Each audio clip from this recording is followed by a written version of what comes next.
Hello दोस्तों, स्वागत है आप सबों का एजुकेशन के इस ऑनलाइन प्लेटफॉर्म पे। मैं हूं पीके मेहता, आप सबों का स्वागत करता हूं। कैसे चल रही है आप लोग की तैयारी? कमेंट्स बॉक्स में जरूर कमेंट्स कीजिएगा। उम्मीद करते हैं अच्छे होंगे आप और आपकी तैयारी भी अच्छी चल रही होगी। लेकिन पिछले 2-4 दिन से जो एनटीपीसी सीबीटी 2 और ग्रुप डी के कुछ जो विवादित चीजें जो आई, वो विवादित ही कहा जा सकता है, क्योंकि जो चीज नहीं होना चाहिए था ग्रुप डी में उसे शामिल कर दिया गया, तो वो विवादित ही चीज रहा है, जिसके चलते काफी ज्यादा स्टूडेंट भी डिस्टर्ब रहे। तो अब जो भी सरकार का निर्णय हुआ है और जो भी मंत्रालय का द्वारा निर्णय आया है, उसका इंतजार कीजिए कि कब तक वो अनाउंस करते हैं अगले डेट का, कि एग्जाम कब होता है और कैसे होता है। तो तब तक का आप अपनी तैयारी को और बेहतर बनाइए। आपके लिए मैं प्रतिदिन लेकर आ रहा हूँ अल्टरनेट बेस पे एक दिन जीके जीएस का, जिसमें करंट अफेयर, स्टैटिक्स और सभी क्वेश्चन शामिल होते हैं जीके वाले पेपर में, और एक दिन मैथ्स का जो रुक्मणी प्रकाशन का वॉल्यूम 3 को मैं करा रहा हूँ। तो ये दोनों सीरीज हमारा अल्टरनेट बेस पे आ रहा है। तो इसे भी आप लोग शेयर कीजिए और अपने दोस्तों तक पहुंचाइए, और वीडियो को लाइक जरूर किया कीजिए, क्योंकि काफ़ी मेहनत लगता है वीडियो बनाने में। उसके बाद मैं आपके लिए एक नया सीरीज लेकर आ रहा हूँ। वो क्या है, देखिए मैं आपको अगले स्लाइड पे दिखाता हूँ। वो है क्रॉन पब्लिकेशन का जो समान ज्ञान है, इससे मैं आपको पढ़ाना शुरू कर रहा हूँ। इस बुक्स के पढ़ाने के साथ साथ मैं इस बुक के साथ साथ आपको लूसेंट को, प्लस में दृष्टि आईएएस का, दृष्टि का जो बुक आता है, और जो महेश कुमार बर्नवाल का है, इन सभी बुक्स को मैं पढ़ा हूँ, और इन सभी बुक को कंबाइंड करके इसमें मैं शामिल करने जा रहा हूँ। यानी सभी के कंटेंट को एक ही वीडियो में लेकर आ रहा हूँ, क्योंकि थोड़ी थोड़ी कंटेंट की चेंजिंग होती है, कुछ उसमें मैटर ज़्यादा दिया हुआ है, कुछ उसमें मैटर ज़्यादा दिया हुआ है। तो मैं सारे कंटेंट को एक ही वीडियो में समाहित करने का प्रयास कर रहा हूँ। तो ये वीडियो उन लोगों के लिए ज़्यादा सफिशियंट होगा जिनके एग्जाम में जीके जीएस का पेपर पूछे जाते हैं। खास तौर पर ये पीसीएस लेवल का जो भी तैयारी करते हैं, या फिर बिहार एसएससी सचिवालय का जिनको एग्जाम देना है, जो वैकेंसी आने वाली है, या फिर एसआई का मेंस का जिसको एग्जाम देना है, या फिर नेक्स्ट एसआई वैकेंसी जो आने वाला है, इन सभी एग्जाम्स के लिए ये जो वीडियो है वो काफ़ी उपयोगी साबित होगा। इस वीडियो में जो सबसे बेहतर चीज़ आपको मिलने जा रहा है, वो हमारा अनुभव आपको मिलेगा। ये अनुभव किस तौर पे मिलेगा कि हमने इन सभी बुकों को काफ़ी सालों से अध्ययन किया है। तो आपको वो चीज़ें बहुत जल्द हम आपको दिखा देंगे कि कौन-कौन सी चीज़ें इस बुक्स के इम्पोर्टेंस होते हैं, है ना? तो उन चीज़ों को मैं आपको दिखाते हुए चलूँगा। प्लस में मुझे इस वीडियो से क्या मिलने वाला है, तो आपका साथ मिलने वाला है, क्योंकि आपके साथ से ही ये चैनल ग्रो करेगा, और आप इसे शेयर कीजिएगा लोगों तक, आप ही पहुंचाइएगा, हर विद्यार्थी तक आप ही इसे पहुंचाइएगा। तो आप इसे जरूर ज़्यादा से ज़्यादा शेयर कीजिए, और हर लोगों को बताइए कि हिस्ट्री की क्लास उस पर चल रही है इस चैनल पे, द स्टूडेंट एकेडमी पे, और जिनको भी हिस्ट्री पढ़ना है बेहतर तरीके से, वो जरूर एक बार इस पे विजिट करें।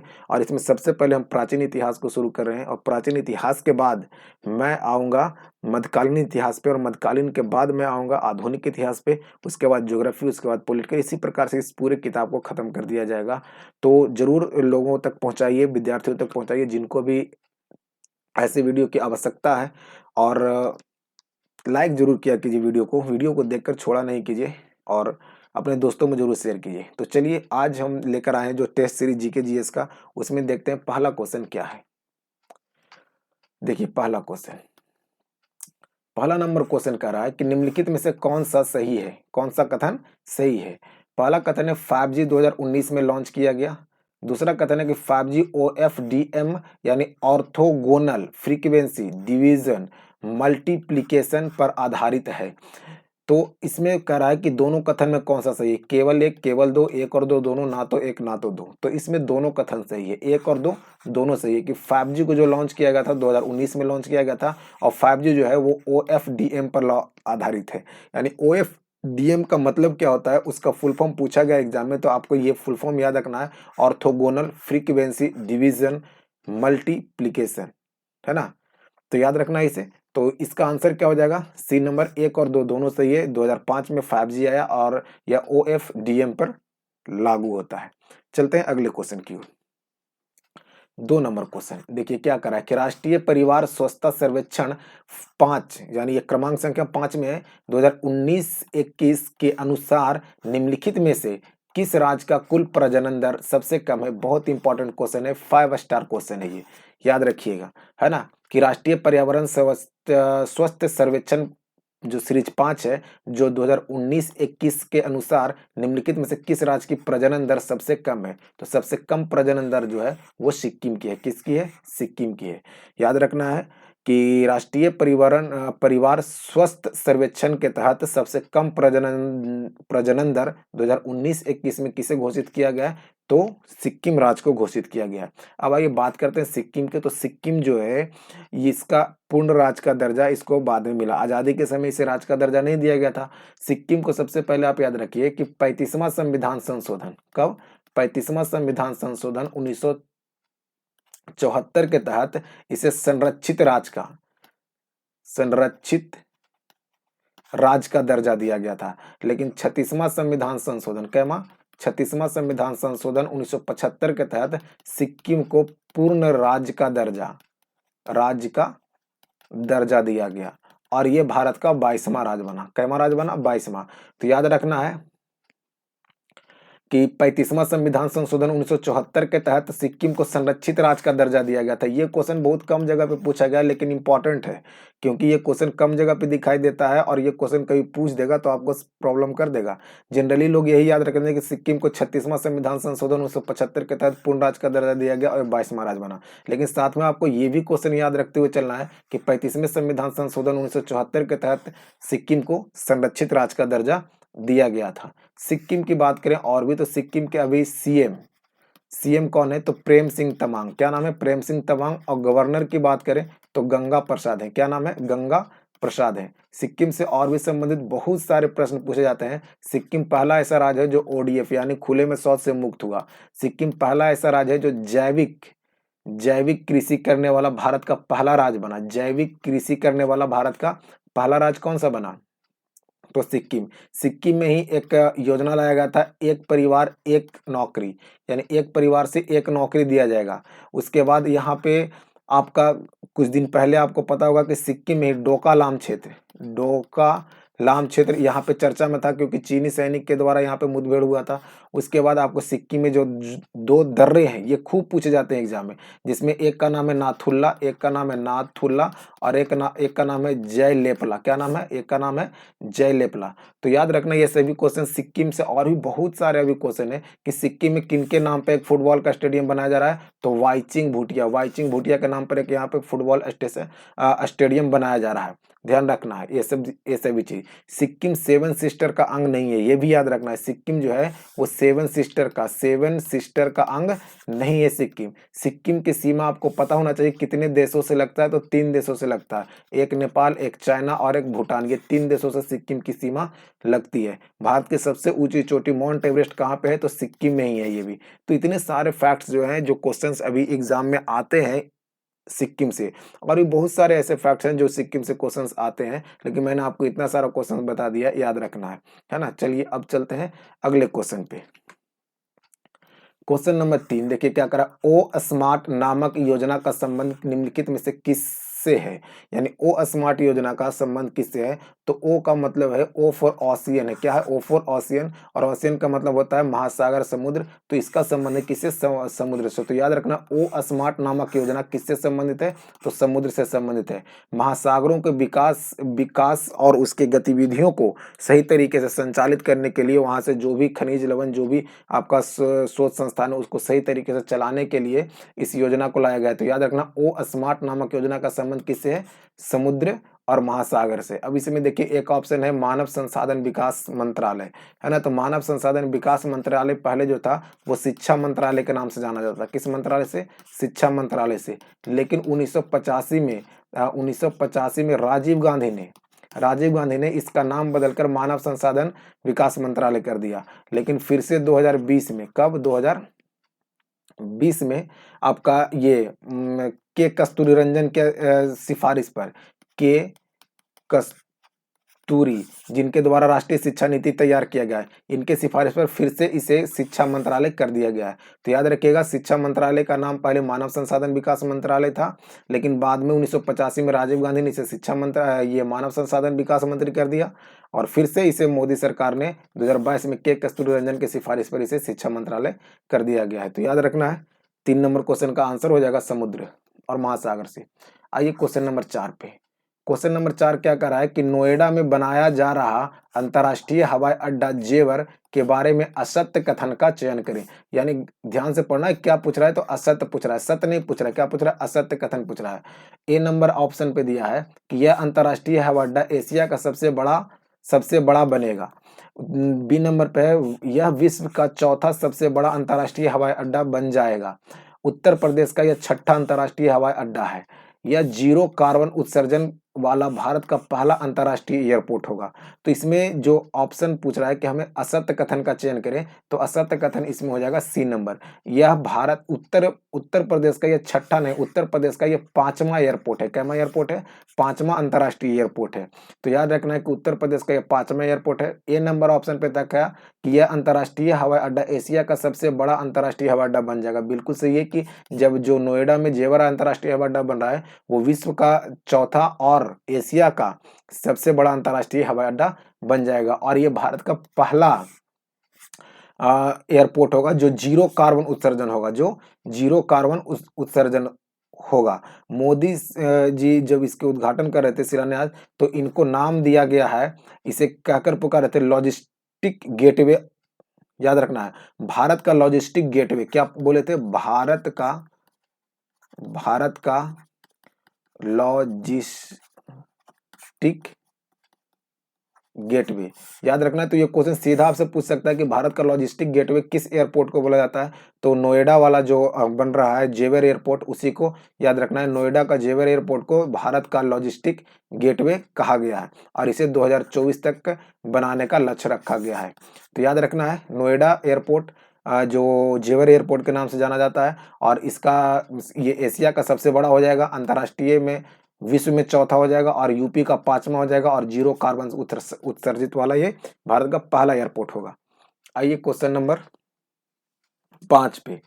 क्वेश्चन नंबर 5 देखिए क्या कर रहा है कि 93वां ऑस्कर अवार्ड 2021 में सर्वश्रेष्ठ फिल्म पुरस्कार किसे दिया गया है। तो 93वां ऑस्कर अवार्ड में सर्वश्रेष्ठ फिल्म का जो पुरस्कार दिया गया वो नोमैडलैंड को दिया गया। किसे दिया गया? नोमैडलैंड को दिया गया है। ऑस्कर पुरस्कार की बात करें तो ऑस्कर पुरस्कार की शुरुआत होती है 1929 से। कब से होता है? 1929 से। तो 93वां ऑस्कर में सर्वश्रेष्ठ फिल्म का अवार्ड जो दिया गया वो नोमैडलैंड को दिया गया। अगर सर्वश्रेष्ठ हीरो की बात करें तो सर्वश्रेष्ठ हीरो की जो पुरस्कार दिया गया है वो एंथोनी हॉपकिंस को दिया गया। किसे दिया गया? एंथोनी हॉपकिंस को दिया गया है। और सर्वश्रेष्ठ हीरोइन की बात करें तो हीरोइन जो सर्वश्रेष्ठ पुरस्कार दिया है वो मैकडोरमंड को दिया गया। किसे दिया गया? मैकडोरमंड को दिया गया है। और सर्वश्रेष्ठ डायरेक्टर की अगर बात करें तो ये दिया गया क्यू झाओ को दिया गया। किसे दिया गया? क्यू झाओ को दिया गया। तो याद रखना है कि 93वां ऑस्कर पुरस्कार 2021 में सर्वश्रेष्ठ बेस्ट फिल्म का पुरस्कार नोमैडलैंड को, बेस्ट हीरो का अवार्ड अगर पूछेगा तो एंथोनियो हॉपकिंस को दिया गया है और मैकडोरमंड को दिया गया बेस्ट हीरोइन का अवार्ड और क्यू झाओ को दिया गया बेस्ट डायरेक्टर का अवार्ड। और ये सभी पुरस्कार जो है वो बाफ्टा पुरस्कार में भी सेम है। यानी बाफ्टा पुरस्कार में सर्वश्रेष्ठ फिल्म का पुरस्कार पूछेगा तो नोमैडलैंड, बेस्ट हीरो का अवार्ड बाफ्टा में पूछेगा तो एंथोनियो हॉपकिंस और बेस्ट हीरोइन का पूछेगा तो मैकडोरमंड और क्यू झाओ बेस्ट डायरेक्टर का अवार्ड दिया गया है बाफ्टा पुरस्कार में। तो बाफ्टा और ऑस्कर में दोनों में लगभग सेम है। अब 93वां ऑस्कर में भारत की तरफ से कौन फिल्म गया था? तो जलकुट्टी। क्या नाम था उसका? जलीकट्टू। तो याद रखना ये। और आपका ये 94वां ऑस्कर पुरस्कार है, इसमें भारत की तरफ से नामित फिल्म का नाम है कुंझांगल। क्या नाम है? कुंझांगल। याद रखना है कि 94वां ऑस्कर पुरस्कार में भारत की तरफ से कौन सा फिल्म गया? तो कुंझांगल गया है। आइए अगले क्वेश्चन पे। नेक्स्ट क्वेश्चन है 6 नंबर का, निम्नलिखित में से कौन सा सहायक मेमोरी है? तो सहायक मेमोरी आपको देखिए यहाँ पे मेमोरी का चार्ट लगा है। मेमोरी टाइप प्रकार मेमोरी का 2 प्रकार होता है, सेमीकंडक्टर, इसी को प्राथमिक मेमोरी, इसी को मुख्य मेमोरी बोलते हैं। द्वितीयक मेमोरी, सहायक मेमोरी, बैकिंग स्टोर, इसी को बोलते हैं ना। तो देखिए यहीं से पूछा गया क्वेश्चन कि सहायक मेमोरी किसे बोलते हैं। तो सहायक मेमोरी में देखिए कौन कौन आता है। सहायक मेमोरी का ये चार्ट है, हार्ड डिस्क है, मैग्नेटिक टेप है। तो देखिए मैग्नेटिक टेप है, इसका मतलब है कि सहायक मेमोरी जो हो जाएगा वो मैग्नेटिक टेप हो जाएगा। तो सहायक मेमोरी में कौन कौन सा नाम आता है? या द्वितीयक मेमोरी, उसी को बोलते हैं सहायक मेमोरी, उसी को बोलते हैं द्वितीयक मेमोरी। यानी hard disk, magnetic tape, CD ROM, floppy disk, pen drive, DVD और फ्लैक्स मेमोरी, ये सभी किस में आते हैं? तो सहायक मेमोरी या द्वितीय मेमोरी में। उसके पहले जो है वो प्राथमिक मेमोरी है। तो प्राथमिक मेमोरी तीन प्रकार का होता है, एक होता है अस्थाई, एक होता है कैश और एक होता है अस्थाई। तो अस्थाई मेमोरी में होता है रोम, पी रोम, ई रोम और ई पी रोम, और एक होता है कैश मेमोरी, एक होता है अस्थाई मेमोरी। अस्थाई मेमोरी में कौन है? राम, RAM, यानी इसमें डेटा स्टोर नहीं रहता है। तो याद रखना है कि निम्नलिखित में कौन सा सहायक मेमोरी है? तो सहायक मेमोरी हो जाएगा मैग्नेटिक टेप। बाकी रोम, कैश मेमोरी और राम, ये सभी जो है वो प्राथमिक मेमोरी के अंतर्गत आते हैं। आइए अगले क्वेश्चन पे। नेक्स्ट है 7 नंबर क्वेश्चन, निम्नलिखित में से कौन उच्च स्तरीय भाषा है? तो उच्च स्तरीय भाषा में बेसिक, पास्कल, कोबोल या ऑल। तो देखिए यहाँ पे लिखा हुआ है कि प्रोग्रामिंग भाषा दो प्रकार का होता है, निम्न स्तरीय भाषा और उच्च स्तरीय भाषा, और एक है फोर्थ पीढ़ी का भाषा। तो निम्न स्तरीय भाषा में होता है मशीनी भाषा और असेंबली भाषा, और उच्च स्तरीय भाषा में आपका होता है कोबोल, बेसिक, उसके बाद होता है आपका अल्गोल, PLI, पास्कल, लिप्स और प्रोलॉग। तो पास्कल, कोबोल और बेसिक, ये सभी जो है वो आपका उच्च स्तरीय भाषा है। तो आंसर हो जाएगा क्या? D number. चलिए आते हैं अगले क्वेश्चन पे। नेक्स्ट क्वेश्चन है 8 नंबर की, वैश्विक नवोन्मेष सूचकांक 2021 में भारत का स्थान क्या है? तो वैश्विक नवोन्मेष सूचकांक में 2021 में भारत का जो स्थान है वो 46वां। याद रखिए, सीधा डेटा है ये। आइए अगले क्वेश्चन पे 9 नंबर, कराए सिल्वर लाइन प्रोजेक्ट के बारे में निम्नलिखित कथन पर विचार कीजिए। तो सिल्वर लाइन प्रोजेक्ट के बारे में पहला कथन दिया गया है कि प्रमुख जनपद मुख्यालय एवं अन्य शहरों को सेमी हाई स्पीड ट्रेनों द्वारा जोड़े जाने की केरल सरकार की एक परियोजना है। तो बिल्कुल है कि सिल्वर लाइन प्रोजेक्ट जो है वो केरल सरकार की परियोजना है, जो सेमी हाई स्पीड ट्रेन से जोड़ा जाएगा। भारतीय रेल और केरल सरकार की संयुक्त उपकरण रेलवे केरल रेल विकास निगम इन परियोजना को क्रियान्वयन करेगा। बिल्कुल सही है ये भी कि ये दोनों मिलकर इसे करेगा। तो कथन 1 और कथन 2 दोनों सही। इस प्रकार इस क्वेश्चन का आंसर हो जाएगा सी नंबर। आइए अगले क्वेश्चन पे। नेक्स्ट क्वेश्चन है 10 नंबर। 10 नंबर क्वेश्चन क्या कर रहा है कि 10 नंबर कह रहा है कि उभरते सितारे कार्यक्रम निम्नलिखित में से किसकी पहल है? तो उभरते सितारे कार्यक्रम जो है भारतीय निर्यात और आयात बैंक का पहल है। याद रखना है कि उभरते सितारे नामक कार्यक्रम जो है किसके द्वारा शुरू किया जा रहा है? तो भारतीय निर्यात आयात बैंक के द्वारा शुरू किया गया है। अगले क्वेश्चन पे आइए 11 नंबर क्वेश्चन। 11 नंबर क्वेश्चन कर रहा है खाद्य श्रृंखला में ऊर्जा पिरामिड कैसा होता है? तो खाद्य श्रृंखला का ऊर्जा पिरामिड जो होता है वो सदैव सीधा होता है। कैसा होता है? सदैव सीधा होता है। जबकि जलीय पिरामिड जो अगर पूछ देगा तो तालाब जिसका जैसे पिरामिड पूछेगा तो ये सदैव उल्टा होता है। याद रखना है। तो खाद्य श्रृंखला का ऊर्जा पिरामिड कैसा होता है? तो सीधा होता है। 11 के बाद क्वेश्चन नंबर 12 पे आइए। निम्नलिखित में से कौन सा इन सीटू का उदाहरण है? इन सीटू का मतलब हो गया कि उसके क्षेत्र में ही संरक्षण करना। तो उसके क्षेत्र में जैसे चिड़ियाघर, तो चिड़ियाघर में कहीं दूर से भी लाकर जीव जंतुओं को रखा जाता है, तो ये इन सीटू के अंतर्गत नहीं हो जाएगा। जीन बैंक में नहीं होगा। वनस्पति में उद्यान में भी कहीं दूसरे जगह के पेड़ पौधे को लाकर संरक्षित किया जाता है। लेकिन वन जीव अभ्यारण्य जो है वो एक्स सीटू का उदाहरण है, यानी उसके ही क्षेत्र में उसे संरक्षित प्रदान किया जाता है, उसी को इन सीटू बोलते हैं। और किसी दूसरे स्थान पर ले जाकर उसे संरक्षण प्रदान किया गया तो उसे एक्स सीटू बोलते हैं। तो वन जीव अभ्यारण्य जो है वो आपका इन सीटू का उदाहरण है। आइए अगले क्वेश्चन पे। कराए 13 नंबर की, तंबाकू किस कुल का पौधा है? तो तंबाकू जो है वो सोलेनेसी कुल का पौधा। किस कुल का पौधा है? सोलेनेसी कुल का पौधा। कौन? तंबाकू। मालवेसी कुल का पौधा है कपास। कौन? कपास। कपास जो है वो मालवेसी कुल का है। ग्रैमनी जो है वो गेहूं। गेहूं जो है वो ग्रैमनी कुल का है। और मुझैसी कुल का है आपका केला। केला जो है मुझैसी कुल का है। सेब जो हो जाएगा, सेब जो हो जाएगा रोजैसी कुल का हो जाएगा। रोजैसी कुल का हो जाएगा। तो याद रखना है मालवेसी कुल का कपास है, सोलेनेसी कुल का तंबाकू है, ग्रैमनी कुल का गेहूं है, और मुझैसी कुल का केला है, और सेब जो है वो रोजैसी कुल का फसल है। 13 नंबर के बाद क्वेश्चन नंबर 14 पे आइए। करा निम्नलिखित में से कौन सी पुस्तक किरण बेदी के द्वारा लिखा गया है? तो किरण बेदी के द्वारा लिखी गई पुस्तक है क्रिएटिंग लीडरशिप। क्या नाम है उस पुस्तक का? Creating leadership. किसके द्वारा लिखा गया है? तो किरण बेदी के द्वारा लिखी गई पुस्तक है। क्या नाम है उसका? Creating leadership. Citizen and society, ये आपका है हामिद अंसारी का। किसका है? हामिद अंसारी का। Citizen and society. उसके बाद चेंजिंग इंडिया, तो चेंजिंग इंडिया जो है वो मनमोहन सिंह का, किनका है, मनमोहन सिंह का है। और वर्मा एंड वर्मा इंडिया, ये 2 बार लिखा गया, वर्मा एंड इंडिया, ये जो है वो आन सान सूकी का, किसका, आन सान सूकी का है, Verma and India. Changing India है मनमोहन सिंह का, और क्रिएटिंग लीडरशिप है किरण बेदी का, सिटीजन ऑफ सोसाइटी जो है वो हामिद अंसारी का है। आइए क्वेश्चन नंबर 15 पे करा, क्यूसेक का क्या मापा जाता है, क्यूसेक में क्या मापा जाता है, क्यूसेक में जल की शुद्धता, जल की गहराई, जल का बहाव या जल का मात्रा। तो क्यूसेक में जल की बहाव को मापा जाता है, प्रवाह को मापा जाता है, उसका आंसर हो जाएगा सी नंबर।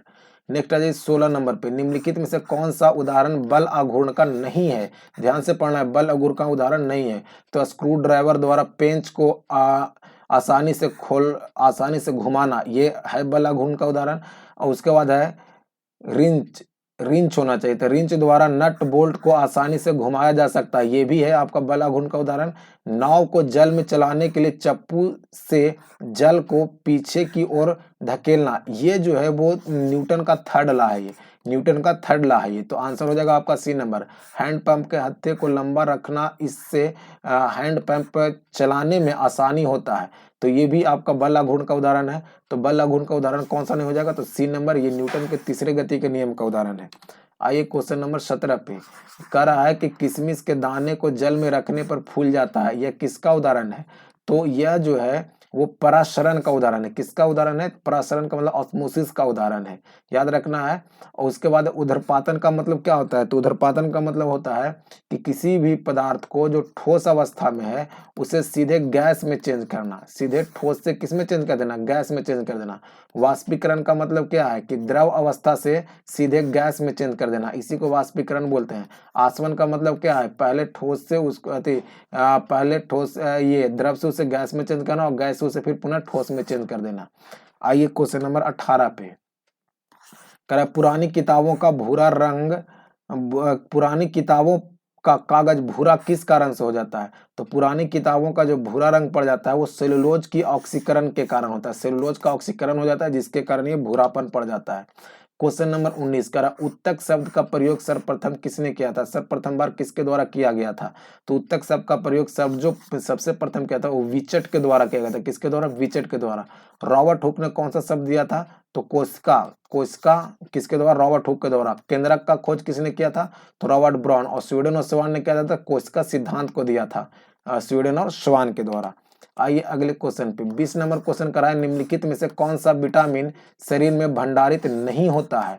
तो शरीर में भंडारित नहीं होने वाला विटामिन है विटामिन सी, याद रखना, जिसे एस्कॉर्बिक एसिड बोलते हैं। विटामिन सी जो है वो शरीर में भंडारित नहीं होता है।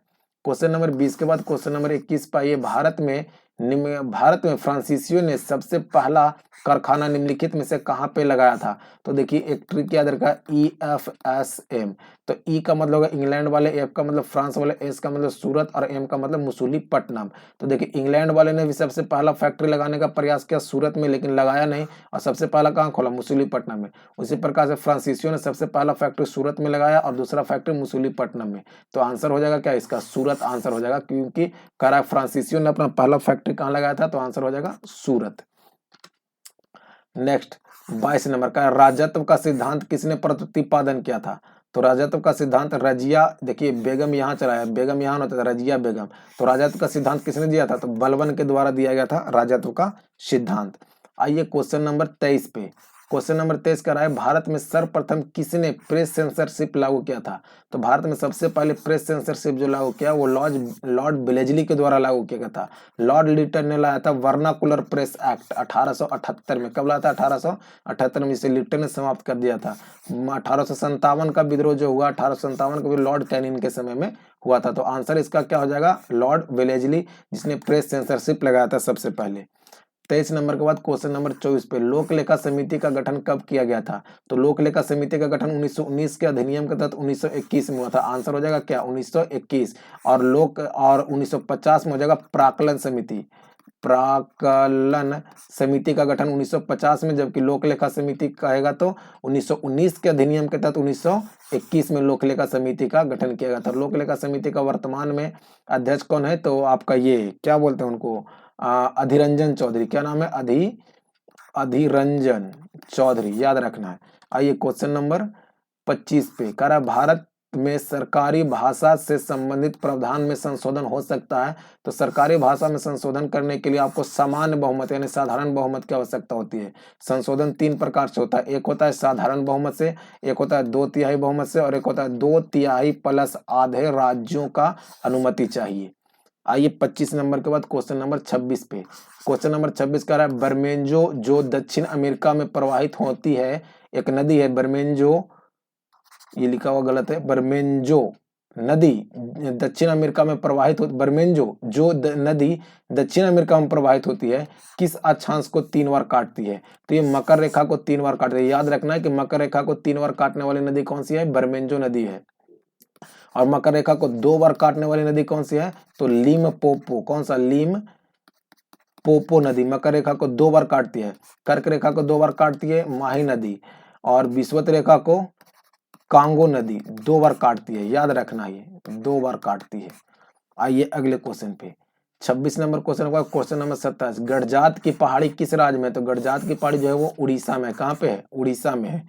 क्वेश्चन नंबर 27 के बाद क्वेश्चन नंबर 28 पे, नुमालीगढ़ तेल परिशोधनशाला किस राज्य में है? तो नुमालीगढ़ जो है वो आपका है असम में। कहाँ पे है? असम में। तातीपा का ये कहाँ पे है? आपका आंध्र प्रदेश में है। गुजरात में कोयली, जामनगर, ये सभी कहाँ पे? गुजरात में। आइए क्वेश्चन नंबर 29 पे, कर पांडिचेरी क्षेत्र विभाजित पाया जाता है तो किन किन राज्यों में है पांडिचेरी? तो पांडिचेरी देखिएगा आप, ये मान लिया जाए कि ये दक्षिण भारत का इलाका है, और ये आपका केरला है, ये आपका तमिलनाडु है, और ये आपका आंध्र प्रदेश है। कुछ इस प्रकार से, तो आंध्र प्रदेश में एक यहाँ पे है और एक यहाँ पे है, एक यहाँ पे है और एक यहाँ पे है, यानी इन 4 जिलों को मिलकर आपका तमिलनाडु ये पांडिचेरी बनता है। तो ये केरल, तमिलनाडु और आंध्र प्रदेश में, केरल, ये तमिलनाडु, केरल और आंध्र प्रदेश, इन 3 राज्यों में फैला हुआ कौन सा? पांडिचेरी। आइए क्वेश्चन नंबर 29 का क्वेश्चन नंबर 30 पे, और ये आखिरी क्वेश्चन है। वीडियो पसंद आ रहा है तो जरूर लाइक कीजिएगा, अपने दोस्तों में भी शेयर कीजिएगा, और अगर चैनल पे नए हैं तो चैनल को सब्सक्राइब जरूर कीजिएगा। आज थोड़ी सी हम क्वेश्चन पे डिस्कशन कम करा पाए हैं क्योंकि थोड़ा सा मेरे पास टाइम कम है इसलिए, लेकिन अगले सेट से हम आपको वैसे ही डिस्कशन कराएंगे जैसे कराते हैं। चलिए आइए क्वेश्चन नंबर 30 करा के, जेट स्ट्रीम धारा प्रवाहित होते, तो जेट स्ट्रीम धारा जो है सोम मंडल नहीं सर, ये होगा क्षोभ मंडल। क्या होगा? क्षोभ मंडल। क्षोभ मंडल में प्रवाहित होती है। आंसर हो जाएगा क्षोभ मंडल, है ना। तो आज तक के वीडियो में इतना ही, मिलते हैं अगली वीडियो में। जरूर वीडियो को लाइक कीजिएगा, अपने दोस्तों में भी शेयर कीजिएगा। मिलते हैं अगली वीडियो में। जय हिंद, वंदे मातरम, भारत माता की जय।